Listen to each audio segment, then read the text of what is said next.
জানি যে সরকারি হাসপাতাল গরিবের ফ্রি, কখনো কখনো আমার ফ্রি দিল না। আমার হাত দেখে ওরা ডাক্তারে বলতেছে 101 নম্বরে ঢুকছি, ওই স্যারে বলতেছে 2000 টাকা লাগবে। আমরা তো গরিব মানুষ, টাকা নেই নাকি, আমরা টাকা নেই নাকি গরিব মানুষ। এখন আমার অপারেশন করে দিল না, আমরা এসে বসি স্যার।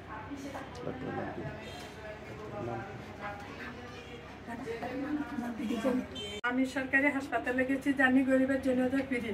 ওই আমার স্বামীর লইয়া ডাক্তার দিগন্ত 101 অনেক ডাক্তার দেখিয়া বলেছে এটা আমার 2000 টাকা লাগবে। আমি টাকা নিয়ে হাসপাতালে যাইনি, ডাক্তারের কাছে গেছি, মতো ডাক্তার 2000 টাকা কম আমার অপারেশন করাবে না।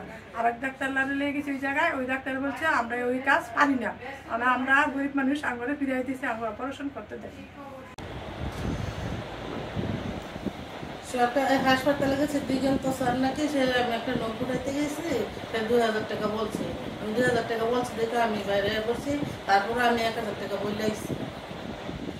1000 টাকা তো কাজ হবে না,